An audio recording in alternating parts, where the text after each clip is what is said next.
at the end about that.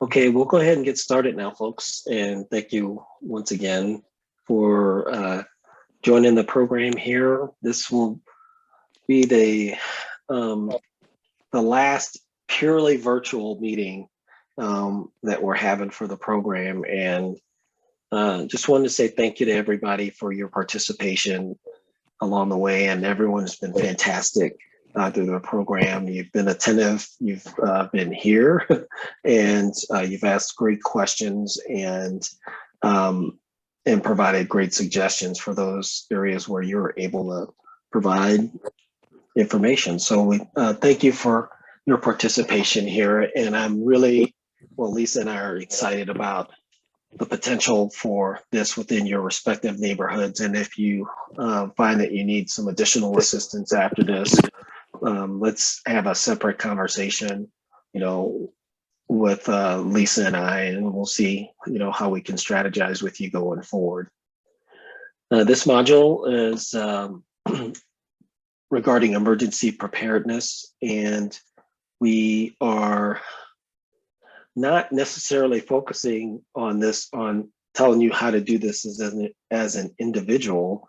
Today's focus will be taking those elements and then thinking about what you can do with them inside your neighborhood here to promote them, because we all have seen that information out there, but this idea is to promote action by individuals in your neighborhood here.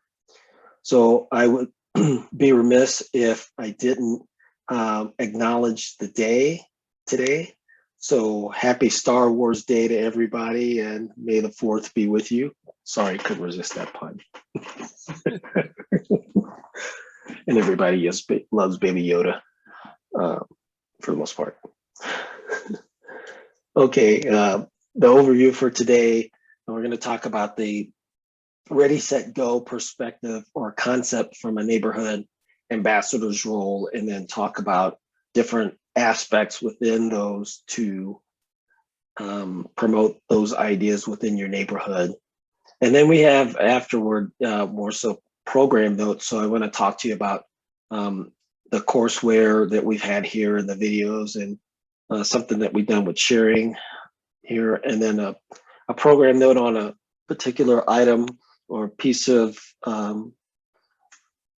assessment, or one of the assessment tools that's now available for folks here, and then ideas about the social media page, and then talk about the program way ahead. So for the Ready, Set, Go concept in the neighborhood ambassador's role, when we see it out in public and you see flyers or websites, it's normally promoted from the individual's perspective. And what we are looking to do is have you guys promote activity for each one of those main areas through focused campaigns. So there are different ways to do it, but one thought that I had with this is that you could have a focus area per month with different items you're trying to address. So for instance, May, you could tackle the ready aspects. June, you could look at set, and then July, go. You can choose to divvy it up however you want. The items that I have in these slides are not all inclusive, and they flow between different criteria or the different groupings in Ready, Set, Go here. So some things you see in Ready are also repeated in Go here. So I would recommend that you take a look at it, and if you want to do something different, just feel free to do that, of course. But the idea is just to try to provide a promotion for action within any one of those areas. We created this whole program because all the information on fire risk reduction was out there, but there really wasn't any focused action. Well, the same thing goes for emergency preparedness as it relates to wildfires. We'd like to see folks start to move out and put these things together. Use those campaign or the communications from previously established mechanisms here. So put that information out here. 1 second, please.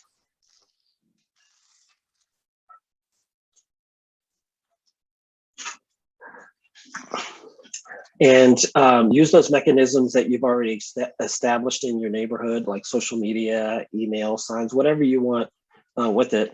But I would recommend that you use a combination to try to get at least initially to folks, and then find a place where you're commonly sharing information here, so you can get folks to show their ideas and efforts here, and then also ask questions here. And so I recommend, if you have a social media site, to use that. But if you have an email way of doing things here, or an app, feel free to use any of those.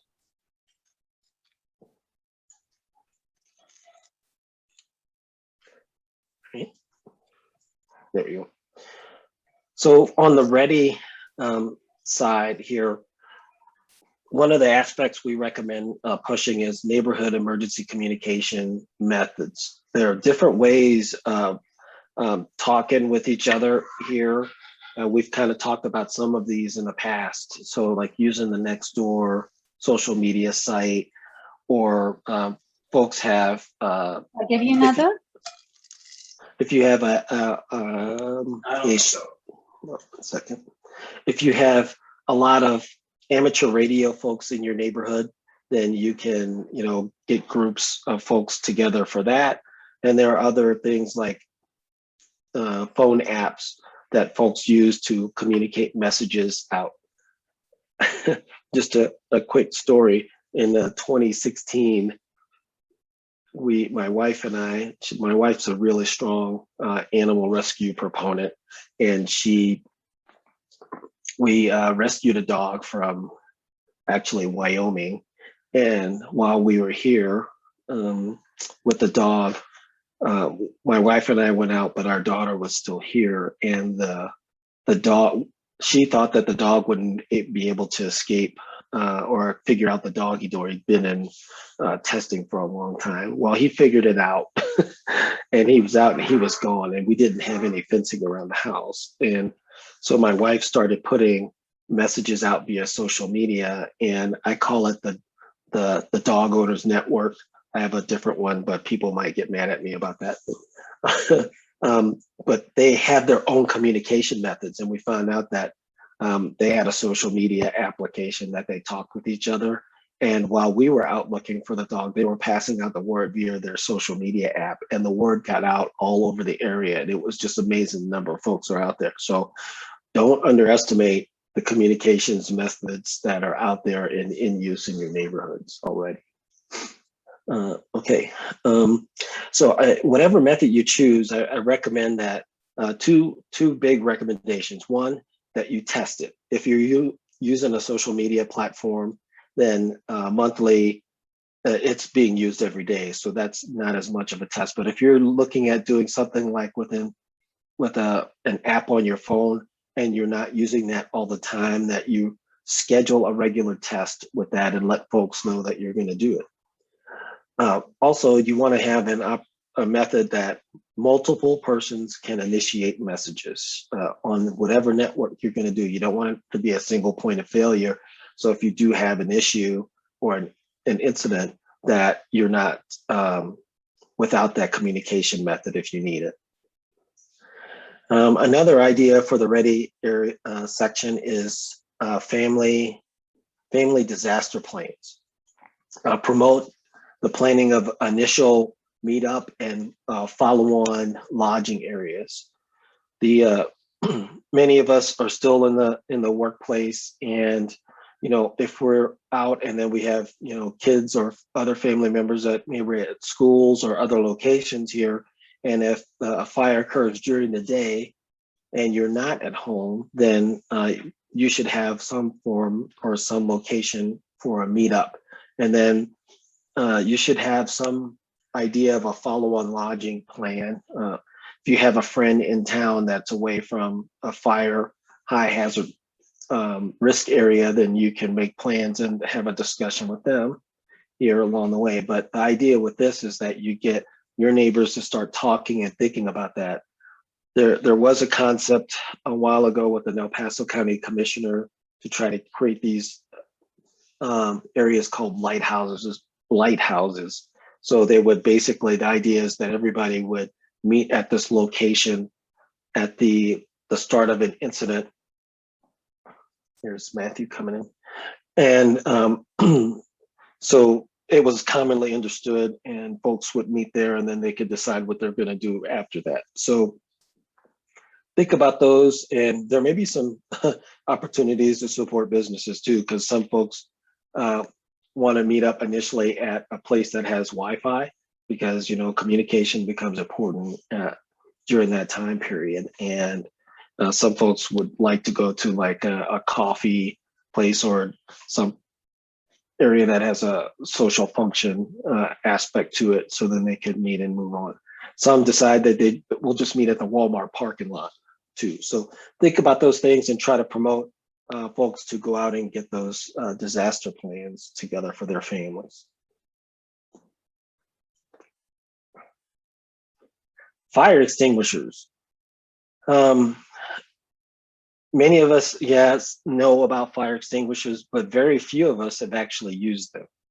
And so one thing in terms of home preparations that you could do is ask your firefighters or your county to demo use of fire extinguishers and allow you to practice. Here in El Paso County, when we do our CERT training, we have a trainer assigned to the Office of Emergency Management, and we bring that out, and you're using water-based fire extinguishers here, but you're really practicing the technique more so than anything.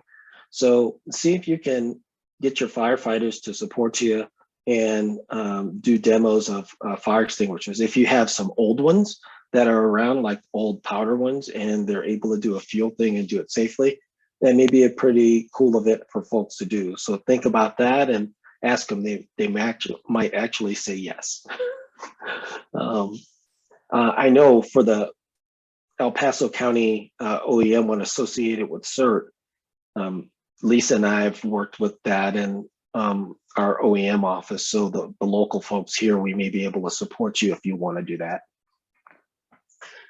And then look at shutoffs, gas, water, power, promote identifying the locations for each, and then the tools appropriate for them, and then setting them up. So like with the gas meter here, the tool that we're showing on the slide here, attaching that to that particular gas meter. Maybe that's a promotion that you want to do, but regardless, gas, water, and power, getting folks to understand where all of those shutoffs are for all members of their family, to include like teenage kids, et cetera.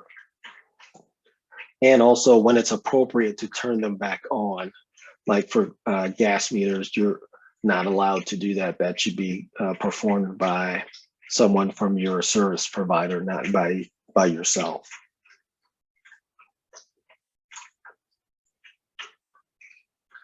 Also for the ready, promote identifying for important papers, promote identifying important papers and storage locations, not telling folks where to store it, but at least take time to identify those papers and then put them in locations and understand where they're at.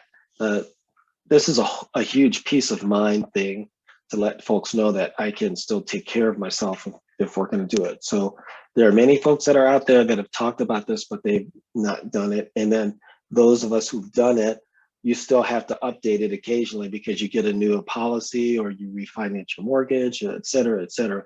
Like recently, this year, we refinanced our mortgage. And then also we changed insurance companies too. So I had our policies before in the cloud, and we could access them via an app. Well, now with the company we're with, it's a little bit more difficult. So I need to make sure I have at least paper copies of that going forward. And then also taking pictures and video and possessions of your home. Take a look at your house and get folks to think about getting copies of their, or taking pictures. I prefer to take a video and take my camcorder around. You can of course do that with cell phones now, they're so good, but getting a view of everything that you have, and then keeping that also in with your important papers and locations, so you have that available to you if you need to access them later.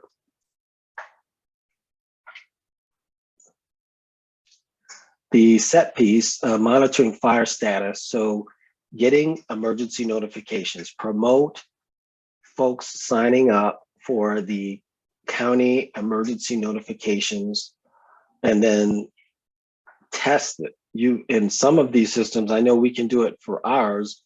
You can, even if you've signed up, you can go inside your own sign-in and then conduct a test to see if all the connections come in properly. So just because you have it, there's good peace of mind with that, but I would recommend that you go in and test it, because then if you actually, when you look into your account, you may realize that you may have an old phone number in there here, and it needs to be updated. Or if you want to add a person into your sign-in, you can do that.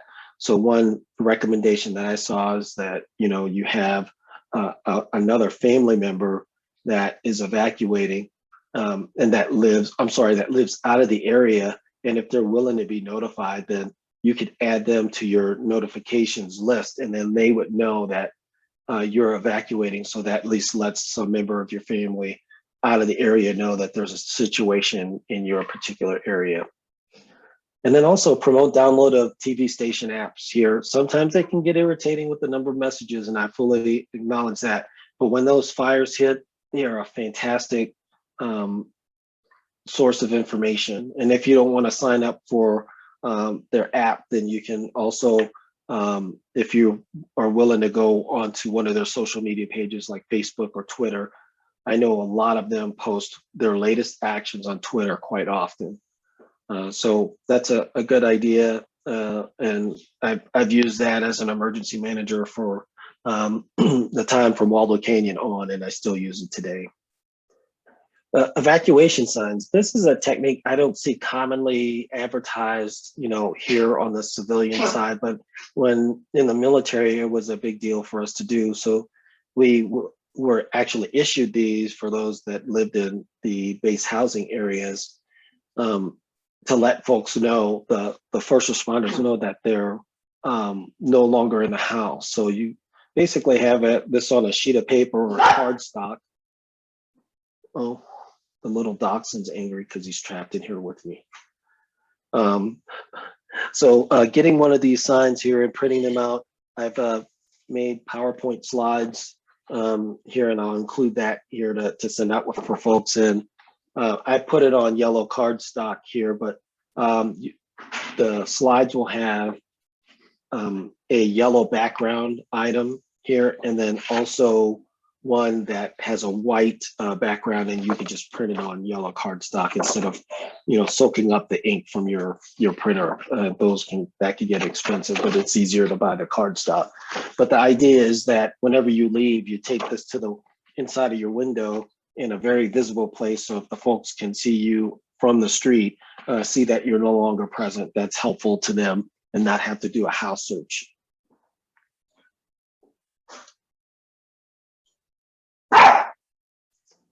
Neighbor check. 1 second, folks. I'm going to let my dog out.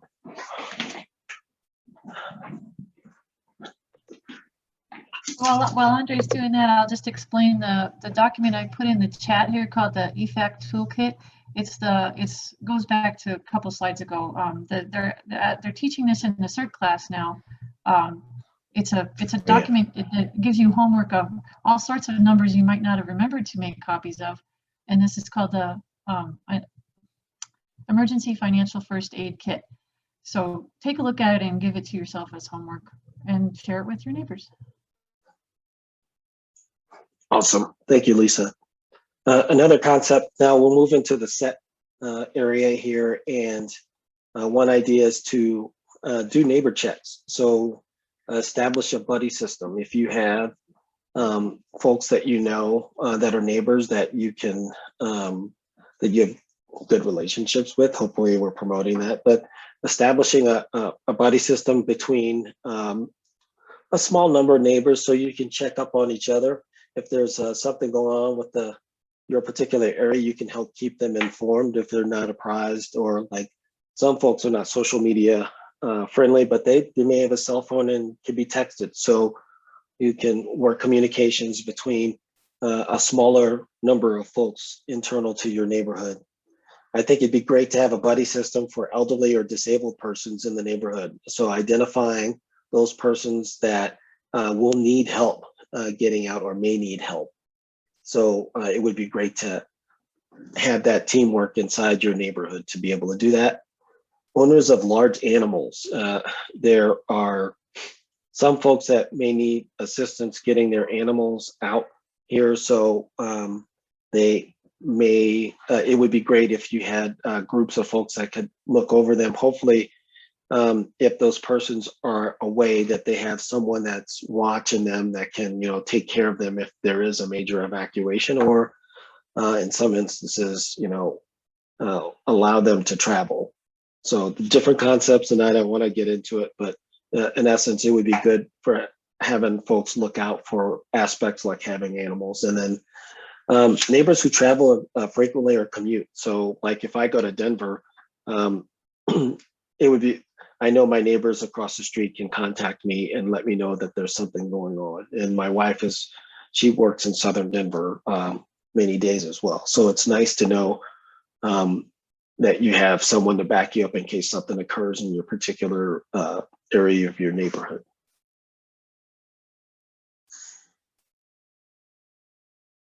And on to the go section here, emergency supply kits, also known as go kits.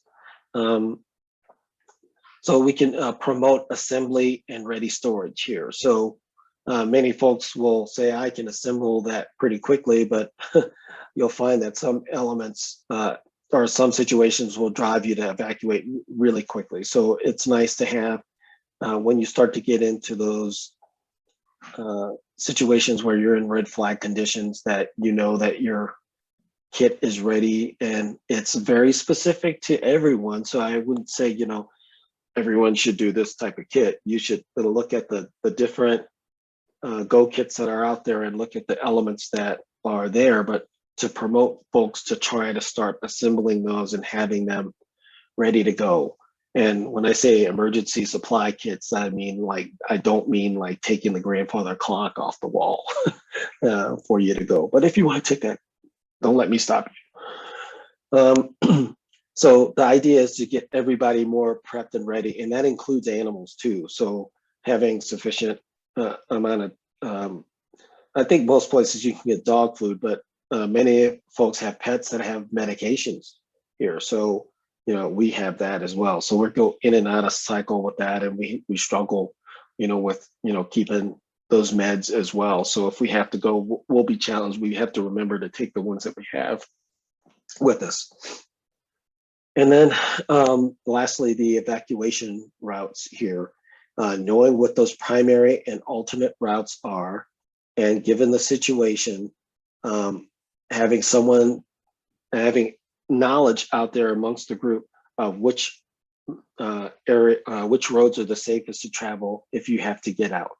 So, and then also know the driving time out of your immediate danger area. So take a look at your CWPPs, and you may find that they have some recommendations already for your area for evacuation routes. And I took a little snip out of the Elk Creek CWPP, and it talks about, specific roads to take out of your neighborhood. So take a look at that. Some of them may be pretty simple, and you can figure that out by looking at a Google map. I'm not trying to make this any more complicated here, but make sure that you're talking about that, in with your groups and your family members, because if you're making an early decision, probably less of a concern. But when you're starting to find that your fire is in your neighborhood here, you may have a lot of folks trying to egress all at once. So knowing the safe routes and the quick routes are important. Okay, any questions about the ready, set, go aspect? That's all I have on that. I know it's fairly simple, but it's more so I wanted to take the perspective of looking at this from a neighborhood ambassador's perspective. Any thoughts about or questions from the group on those concepts?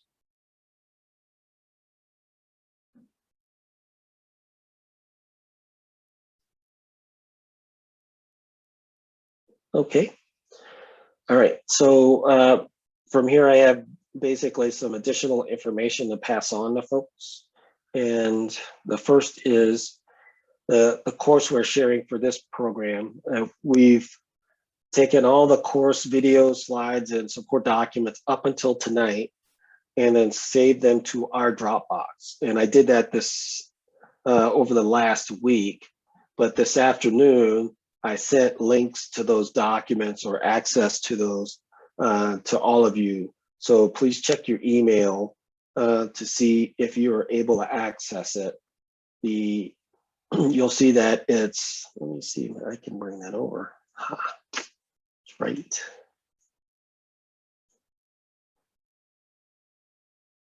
Can you guys see this File Explorer page? Yes. Okay, so this is what it looks like here. At the top, you'll see, hopefully, Neighborhood Ambassador Program, and then 2021 session documents and recordings. And I've tried to, the kickoff stuff you'll see at the top, but then you'll see everything arranged with the title at the front part of it, with the module number with it. And then you'll see the documents. So the video or the MP4 files, and then the slides or PDFs, and then the other supporting documents like the chat for the meeting, and then any attachments that we presented during the session are present there. So we've saved all of those there. If there's one I missed, please let me know, and I'll scrape that together and then throw it in the folder. And you're able to take them in, and you should be able to download them. The way I look at them, you have a choice here at the far right side. You can move your mouse over on the three dots that are over there, or the ellipses. If you click on it, you can choose to open it. You can also download it here along the way. I'm not sure if you can move it, and I hope you don't, please, but and then you can also copy the link. So from our perspective here, you can download any of the files that you have here and share them with your neighbors. That's why we're trying to do this and trying to put information out there for all the folks to be able to do that. So, and if you want other folks in your group to have access to them, please email me or Lisa, and we'll add you to the list or add those persons to the list so they can have access. So feel free to share them. Now, the videos, the file sizes are pretty big. So I would more so recommend giving them the link to the folder and having them, open the link from there.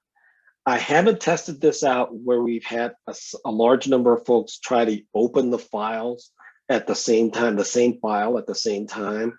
So I would recommend that if you want to use them, I recommend that you download them so you don't run into a conflict with another person that has that file open here. So we're trying to do the best that we can share with those. Any questions or thoughts with that before we go on?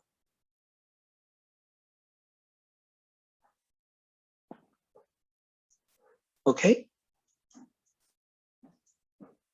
Okay, a program note here. And when we were doing the assessments, we talked about the multi-page Wildfire assessment program form here. So the one that you can, I think it's in triplicate, the home assessment checklist, the ones that Lisa went over painstakingly through each one of those particular items.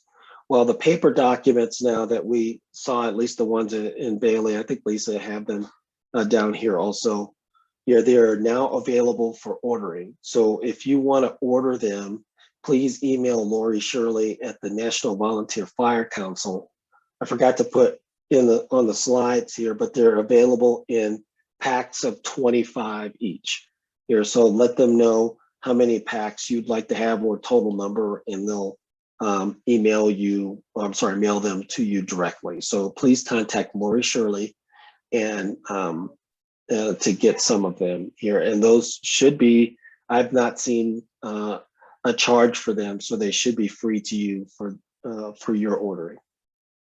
Any questions?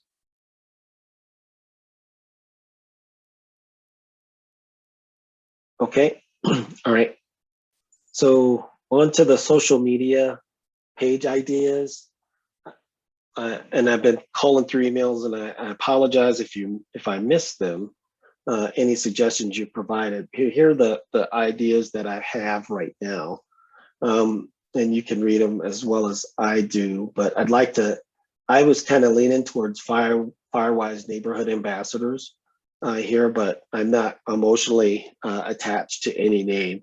Are there any folks that any preferences from folks out of the three that you see here, or if there are any other ideas do you have, please, let's say, speak up. I like the third. All right, thank you, Jim. I agree. This is Kristen. Thank you, Kristen. I agree. It's Mary Ellen. Thank you, Mary Ellen.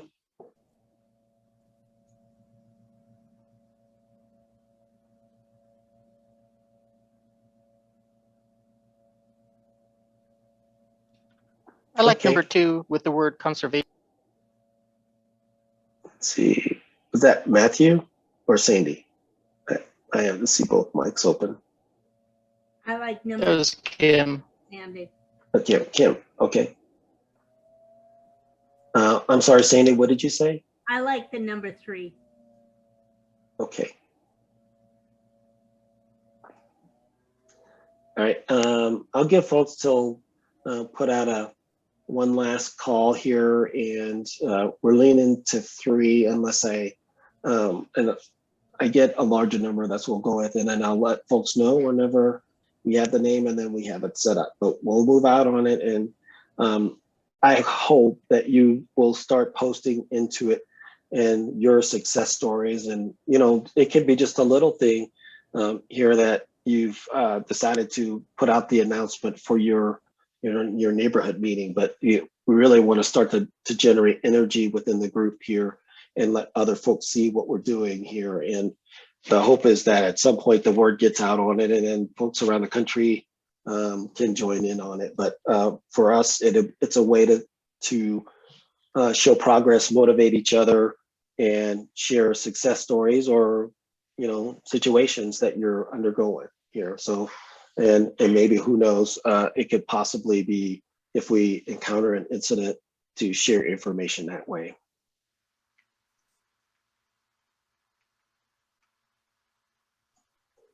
Okay, for the program way ahead here, I want to emphasize that we're coming towards the close here. We're going to select a neighborhood here soon. We're giving you to the May 7th, which is Friday, to provide your final homework status submissions.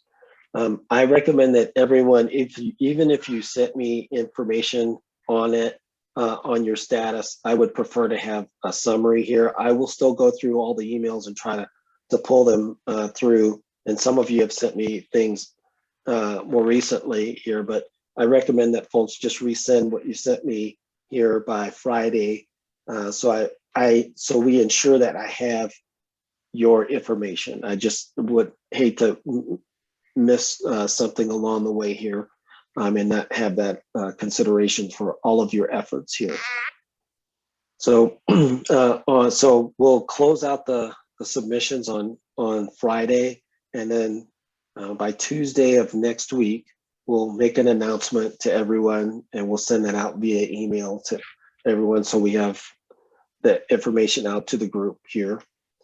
We still have one more session going forward here, and that's for chipper leader training, and we expect that one to be in person here. So we're still working on the time and location here, but more than likely to be between 9 and 12 for that Saturday here, and we'll see if we can record it. I was surprised that we could record the session for. Oh, by the way, I forgot to mention that. The Firewise assessment video that we took on module 4, that's also in that Dropbox folder here. I've tried to do my best to edit the front end of it, because I was all over the place. Jim did a great job of holding the camera or my phone for the the remainder of the portion. But I chose not to edit that out because there were a lot of great questions and a lot of good discussion. So that information, though, from our session is present in that folder as well. So we're looking at June 26th to be the Chipping Day demo project, and that's the fourth Saturday in June. So that will give time for us to work with that particular neighborhood along the way and do those things and to give prep time for the residents in that area to get the word out that we're going to do the session here and to line up folks to do the work. So we'll start working that here right after the announcement with the selected neighborhood. And then the follow-on Chipping Day support project will be determined. So we'll have to work that out. We expect that the second session may be towards the end of the summer because folks will want to have time to prep their own project here and get folks the chance to do more work on their property here. So we'll make that determination later. But no, so if we, for instance, have the second session at the end of summer, that gives us time now to work with other neighborhoods along the way. So what Lisa and I have talked about is that we'll try to support as many neighborhoods as we can for the projects, for the chipping projects that you do, meaning like we'll try to show up and, you know, be advisors to whatever you're doing here, bring some manpower to help out with the slash and chipping day, or, you know, do work with you on the setup here. We hope that this is not the end of our relationship, but is the beginning of our relationship and working with you. We'll try to work in some way to provide assistance. We've even talked about splitting up a few of us if we happen to have requests from multiples or the same Saturday with multiple areas to see and support however we can here going forward. So we want to encourage you and support you along the way to see and get your efforts going forward here. So I hope that we don't think of this as the beginning or the end of our relationship, but only the beginning. And we're excited to see what you're doing here along the way.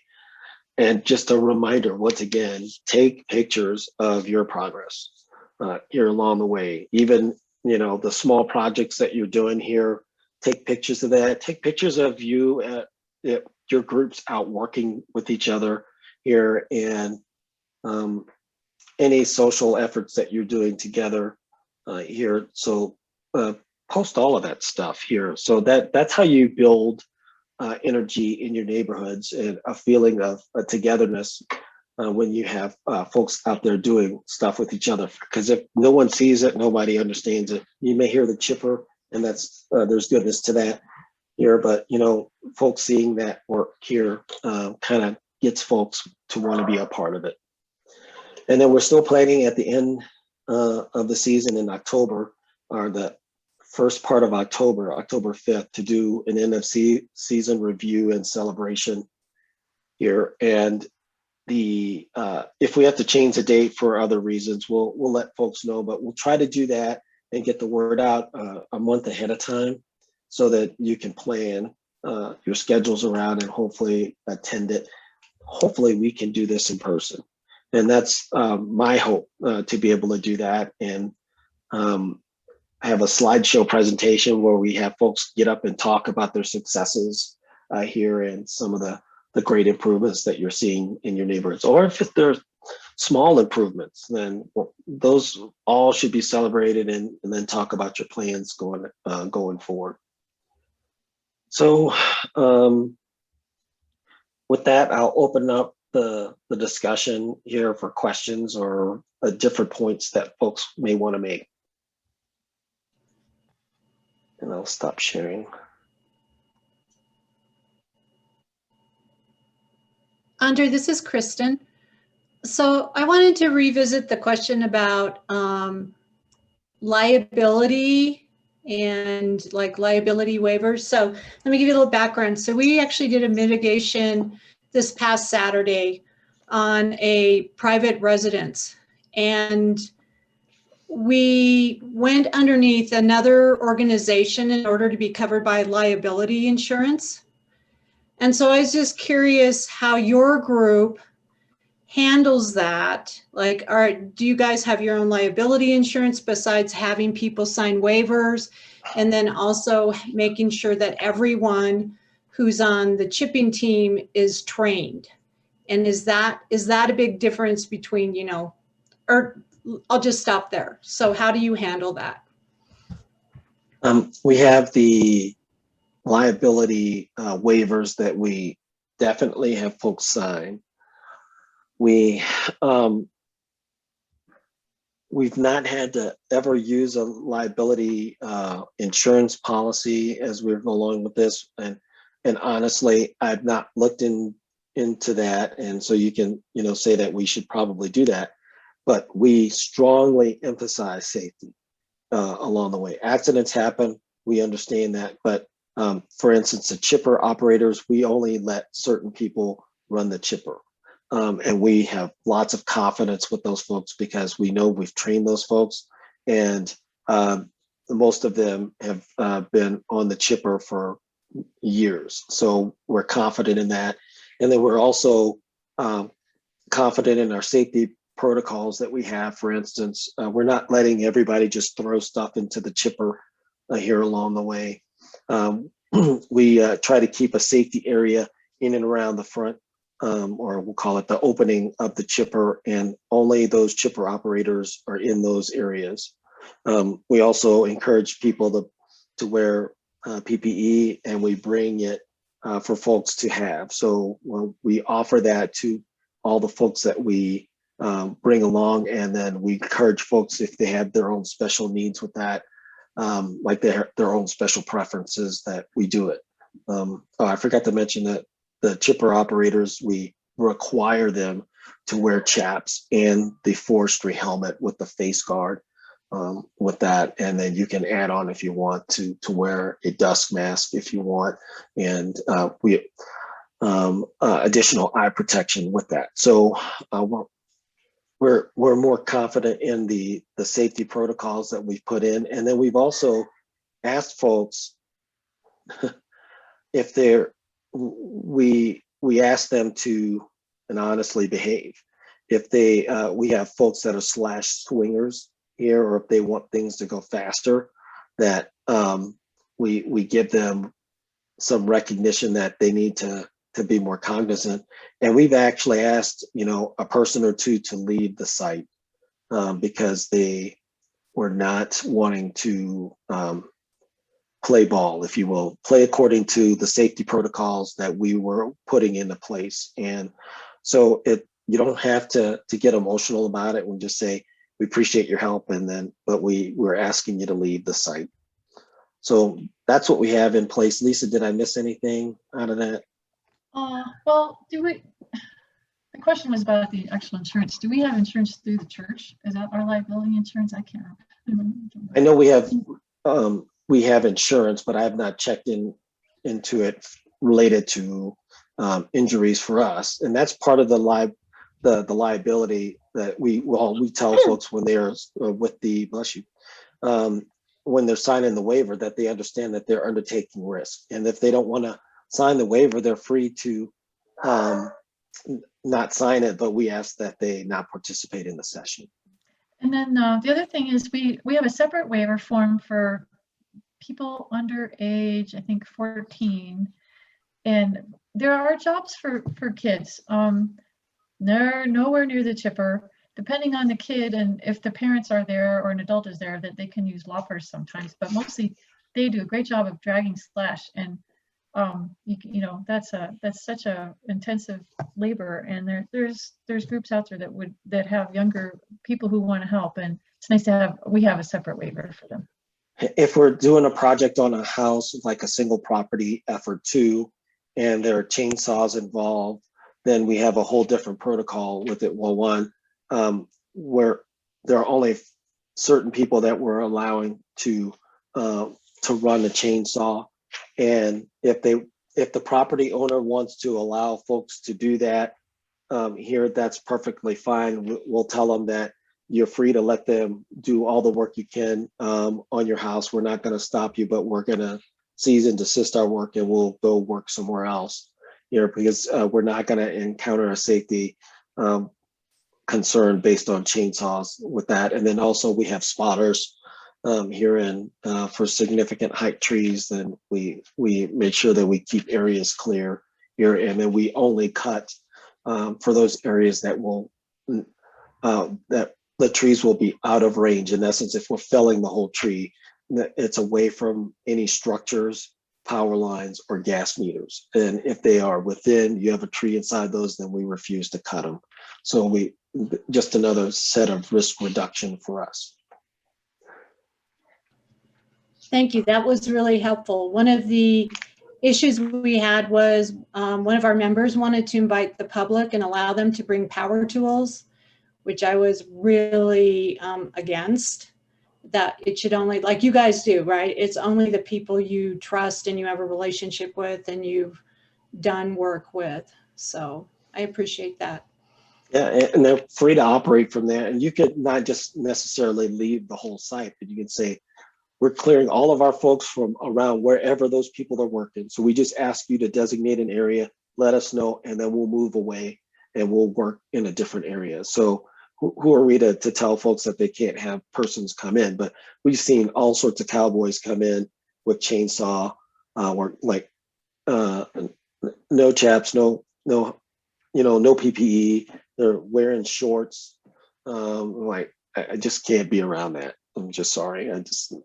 To me, after going to the S212 class, you're like, you become paranoid about that stuff.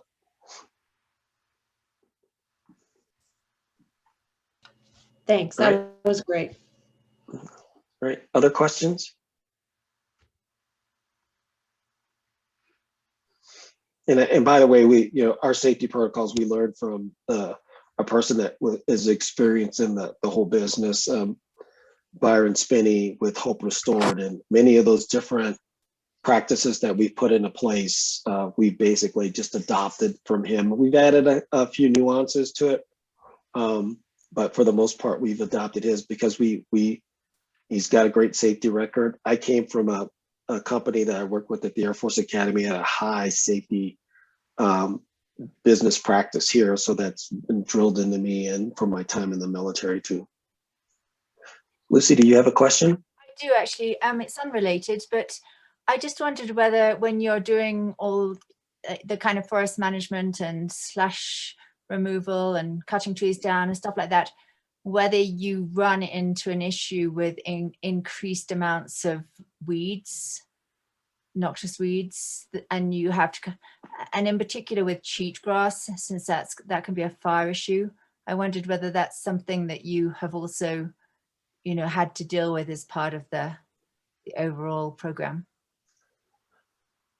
We may have, that is not one of my strong suit areas or my strength areas here. So if there is a concern with that and I don't understand it, then we will, we would want to invite folks. So now that we know Becky, we would want to talk with her about it, but it's not my strong suit here. And then in coming back to folks here, we're really only at the point of, we've been trying to work with new clients all along. So repeat business, or like coming back after a few years or after that time period, we've not necessarily done. So Lisa, any thoughts that you have on that?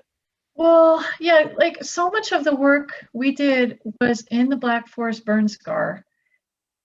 And we would just go, it was so devastated. And we were there to get the big stuff out of the way. And I know after we left and helped them get the big trees and the slash out of the way, they have been having trouble with cheatgrass and other noxious weeds moving in, because when the soil is disturbed, it's the stuff that wants to come in first isn't necessarily what you want. And we haven't been the ones doing the next stage there. It's different when you're working in your own neighborhood. When it is in a damaged area, then there might be a better answer for that situation. But so much of what we did was in that burn scar. So I think if I had to suggest anything though, but I would say that you bring in a person that's smart in that area and get that person to give you advice on it. So I would, in our area, call Dave Root or call the forester or contact excuse me, a person like Irene Shanley that was with us last week here to get some advice on how to manage those particular issues that just purely way out of my, as the saying goes, out of my pay grade.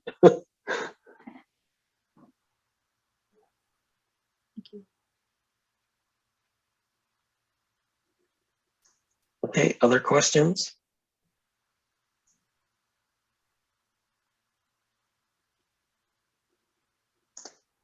Okay, what I just want to close with is, say thank you once again to everyone for your time here. I can't believe we're at May 4th and closing out the last, online module here, and then we're starting to get into the practical along the way. So please continue your efforts. Please keep communicating with us. I will get the information out to you on the social media page, and please tell us your send us your status on your homework, because we really want to help with that. And just as a reminder, we're looking at a set of folks to support locally in person, and then for those folks like in Bailey, in Lyons, and in Evergreen, here we'll support the cost of your shipping day here going forward. But we would love to come out and play with you guys also. We just won't be able to drive a chipper all the way from Colorado Springs up to your area here. So, and Lisa and I have a friend that lives up in the Lyons area. Actually, they were members of our church, and they just recently moved into the area. So they think they're getting out of the business, but we're going to bring them right back in. Yeah. So, Lisa, any comments with you before we go?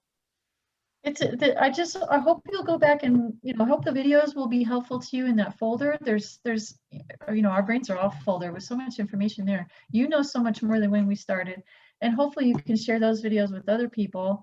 As you find shorter ones too, like we were talking about, share those with the group when we get the social media page up.